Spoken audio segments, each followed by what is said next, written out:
Oke, selamat siang. Assalamualaikum warahmatullahi wabarakatuh. Berjumpa kembali dengan Mas Bro Tegal. Siang hari ini akan membahas PP dari segi fundamental yang unik dan arah jangka panjangnya akan seperti apa.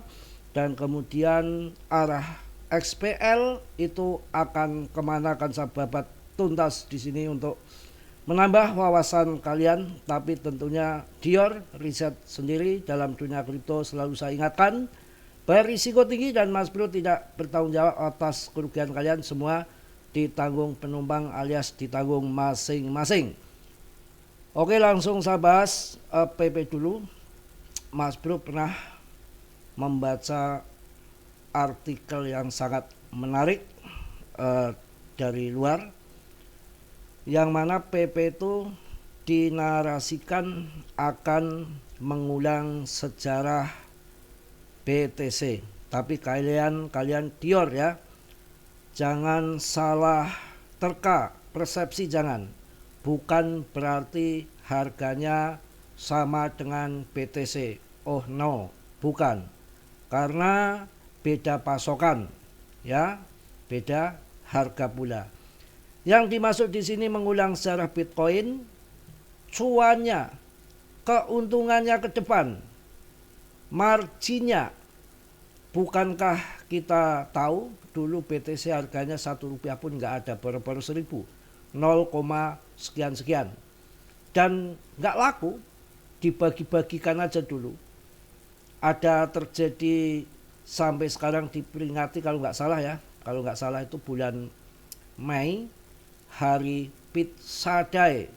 Karena dulu mau jual BTC aja susah, nggak ada yang mau beli, sampai ditukar hanya dapat 1 loyang pizza. Itu sejarah. Awalnya BTC itu ya meme coin. Jadi banyak yang sekarang akan menentang alam, membuat Bitcoin dan banyak BTC coin lain mencari, mengambil hipnya BTC seolah-olah dia akan membuat tandingan atau BTC baru. Gak bisa seorang manusia menentukan kejadian alam. BTC ini termasuk salah satu koin yang terseleksi alam, terbentuk dari alam. Kemudian artikel yang saya bahas, BTC itu akan dijadikan mengulang sejarah BTC ke depan, dalam arti cuannya, marginnya. Tapi bukan untuk seminggu, 2 minggu, sebulan, 2 bulan, setahun, 2 tahun, enggak. 1 dekade. Ya, waktu BTC jadi 2 miliar lebih saat ini, itu pun dari tahun sudah bisa dikatakan di atas 15 tahun. Bukan sebulan, 2 bulan. Jangan salah. Ya, jadi mereka para paus-paus besar, institusi, ya megalodon kelas nomor wahid, itu dia punya planning ke depan jangka panjang ataupun money management yang luar biasa. Ada yang investasi untuk 5 tahun, untuk target 10 tahun, bahkan sampai 15 sampai 20 tahun. Cardano aja, orang Jepang itu investasi di Cardano itu untuk sampai 20 tahun coba. Dia percaya di Cardano bahwa itu adalah BTC-nya orang Asia. Itu investasi untuk jangka panjang. Lah kalau kita pinginnya kan pagi masuk sore cuan, pagi masuk sore cuan, ya dapatnya 1% sedikit itu. Jadi salah satu koin yang betul-betul displasi setelah BTC itu hanya PP. Jadi di dalam dunia cryptocurrency menurut saya pribadi yang betul-betul desentralis murni itu hanya BTC, kemudian PP tanpa dikontrol sama depth-nya. Tergantung supply and demand seperti BTC ada di PP. Makanya saya rasa ada hal besar yang akan terjadi ke belakang. Kita lihat sendiri yang namanya GZ itu kurang apa. Emang dia nggak orang pinter, dia orang pinter, bukan orang bodoh. Bukan orang kere, triliuner dia, orang kaya. BNB aja harganya sampai 18-an juta. tinggal cetak saja. BTC punya bejibul, ETH apalagi. Dan sepanjang sejarah nggak ada Gset ngadopsi meme coin. Ya, beda Vitalik ketika ada koin baru yang listing di jaringannya Vitalik, ya bukan Vitalik berarti minta, tapi kan tinggal ngerasa ataupun memberikan hadiah, kan boleh-boleh saja diberikan sama Vitalik. Makanya Vitalik sering menjual meme coin kan ada berita-beritanya. Tapi kalau PP Vitalik gigit jari, nggak dapat sama sekali, nggak peduli tabnya. Vitalik ingin punya koin PP, dia beli.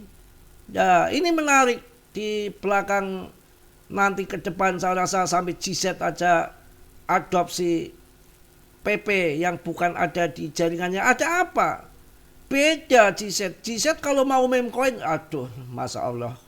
Gset kalau mau meme coin yang di jaringannya BNB dari tahun 2017, kalau dia mau terima upeti itu, wah, kayak dia nggak mau. Ngibul Mas Bro, kagak. Contohnya, Breeze dulu mau listing di Binance, gagal. Ketahuan dia, timnya Binance akan disogok dengan banyak bejibul miliaran atau berapa itu koin PP akan diberikan sama tim Binance. Nggak mau, nggak sudi Gset, malah ditolak sekalian, nggak boleh listing di Binance. Inilah sosok Gset gitu ya. Jadi sabar aja, ini masih jadi belum pam gila-gilaan ya, terkendala dengan BTCD yang masih ke atas. Memang ini masih pasenya fase BTC. Untuk altcoin masih dalam ruang tunggu dengan ditandai BTCD-nya masih di atas 58,90 mau ke 59. Bagaimana altcoin nggak tergencet? Ya sabar, tunggu momen yang pas untuk naik ya, tunggu dulu, jangan buru-buru, bunting kalau buru-buru ya. Itu yang terjadi ya. BTC itu biar selesaikan siklus 10 tahunan, cycle super siklus, biar terbang pam dulu, boleh-boleh saja, nggak jadi soal. Ini BTC akan begini nih, BTC akan menyelesaikan siklusnya, akan rally besar-besaran seperti ini. Nanti kalau menimpa ke altcoin, waduh, siapin karung kalian ya. Kemudian saya akan bahas mengenai kegalauan yang ada di XPL. XPL itu koin blockchain yang nggak kaleng-kaleng sebetulnya. Dirancang khusus stablecoin, didukung Tether. Kalau Tether sampai cetak di jaringan plasma, ini luar biasa ke depan. Dari debtnya Paul nggak merasa dia jualan, tapi dari penyelidik blockchain ada transfer XPL 600 juta masuk ke exchange. Ini yang benar yang mana? Saya rasa juga bisa drama, karena dalam dunia kripto itu kan penuh drama. Bisa saja di Fatput begitu udah kerja sama biar koinnya kelihatan buruk, nggak apa-apa. Yang penting dia selamat dari airdrop yang 10% dari pasokan itu kan sudah mulai digelontorkan. Dia udah garap airdropnya, udah dapat hadiah. Itu kan mereka mau jual. Pas saat jual dia jualannya di harga yang murah, kan begitu.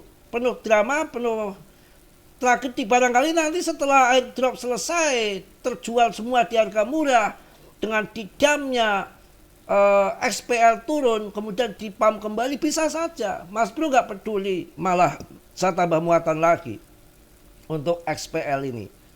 Ya semua kan sandiwara, semua drama. Ada lagunya Sandiwara Cinta, kan begitu ya.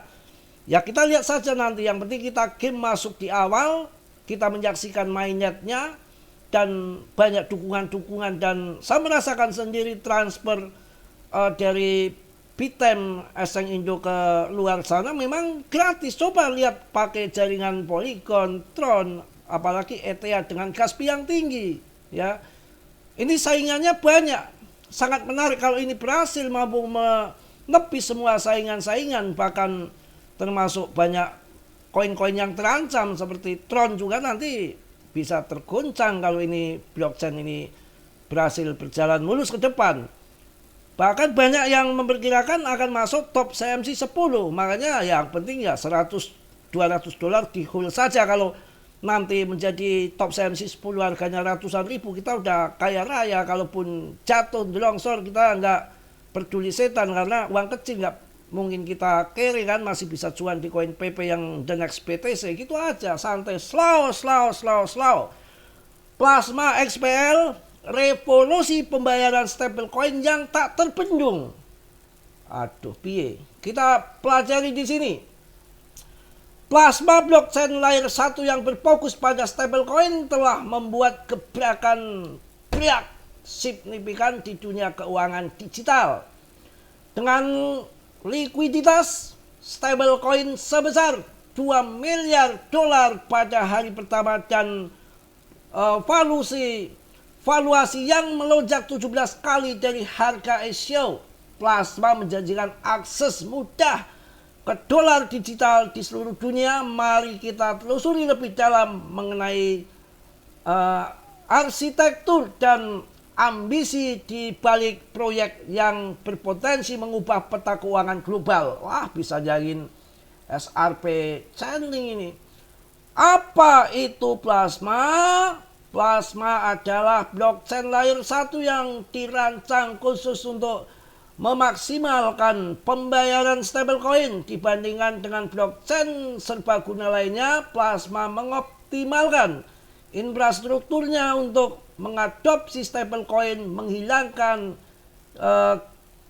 gesekan dalam transaksi dan memperluas penggunaan uang internet asli. Token asli Plasma XPL tidak hanya sebagai bahan bakar jaringan melalui mekanisme konsensus berbasis staking, tetapi juga berfungsi dalam tata kelola penghargaan dan partisipasi jaringan dengan dukungan dari investor besar dan penasihat dari ruang kripto dan teknologi. Plasma tidak hanya menciptakan blockchain tetapi juga ekosistem keuangan di mana stablecoin adalah dasar untuk menyimpan, menghabiskan, mentransfer, dan mendapatkan penghasilan. Jelas paham ya? Waduh, piye iki? Komponen utama. Plasma dibangun di atas 3 pilar utama yang dirancang untuk kecepatan, skalabilitas, keamanan, dan aksesibilitas pengembang. Salah satu komponen kunci adalah Plasma BFT. Ya, implementasi Pipelinet dari protokol Hotstop. Susah juga loh bahasa Inggris. Berbeda dengan mekanisme konsensus tradisional yang memproses proposal secara berurutan, Plasma BFT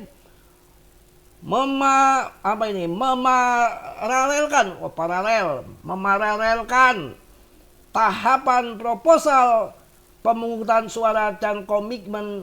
Mekanisme ini menjamin keamanan dan kelangsungan jaringan bahkan di bawah kondisi jaringan yang tertunda atau permintaan tinggi. Sangat cocok untuk transaksi stablecoin skala global di mana kecepatan dan efisiensi adalah prioritas utama. Bagaimana cara kerjanya kawan? Ngaduk, nyangkul. Plasma berfungsi sebagai blockchain berkinerja tinggi dengan stablecoin sebagai inti dari setiap transaksi. Mekanisme konsensusnya bergantung pada staking, token XPL, pengamanan jaringan sambil memberikan insentif untuk partisipasi jangka panjang. Pengguna mengakses jaringan mulai Plasma One atau dompet yang kompatibel yang menghubungkan mereka ke ekosistem layanan yang lebih luas. Di balik layar Plasma terhubung dengan penyedia likuiditas, jaringan kartu plafon, VX, dan mitra perbankan untuk menciptakan jembatan mulus antara keuangan kripto dan tradisional. Pendekatan terintegrasi ini menghilangkan gesekan yang biasanya terjadi dengan transaksi stablecoin, dari konversi ke fiat hingga onboarding pengguna di wilayah tanpa infrastruktur ramah kripto. Wah, ayat jos ini ke depan. Ya, mungkin itu aja lah. Bla bla bla bla bla bla bla bla bla untuk kalian semua ya. Mudah-mudahan cuan ya. tambah muatan jika berani silakan. Risiko masing-masing sudah saya jelaskan secara detail, secara gamblang di sini untuk kalian semua. Apa itu PP, apa itu plasma, ngapain daripada masuk koin-koin yang nggak jelas, cari koin-koin yang real project, meme coin. Saya hanya bertaruh pada PP. Untuk layer 2 di ekosistem Ethereum bisa kalian masuk Polygon, ARP, Immutable, ya PP. Mungkin itu yang saya sampaikan di siang hari ini. Tetap semangat, tetap yakin rezeki gak akan kemana-mana. Dan Mas Bro mohon maaf, biasa kelepotan, udah wajar lah orang tua. Udah lapar juga siang ya, daripada kita makan randa, makan nasi, bercanda mulu ini kacau. Mungkin itu aja yang saya sampaikan di siang hari ini. Mohon maaf yang sebesar-besarnya. Tentunya Mas Bro manusia biasa seperti kalian, gak sempurna. Makan juga bukan makan kerikil, makan nasi sama ya. Yang sempurna siapa? Hanya milik Allah Subhanahu wa Ta'ala. Yang positif kalian ambil, yang buruk kalian tendang. Dan selalu saya ingatkan, dalam dunia kripto berisiko tinggi. Bisa cuan dadakan atau memble dadakan, semua tanggung jawab masing-masing. Oke ya. Yang belum subscribe kiranya sudilah untuk subscribe. Yang sudah, Mas Bro ucapkan banyak-banyak terima kasih. Salam dari Tegal Mas Bro. Wassalamualaikum warahmatullahi wabarakatuh. Cos.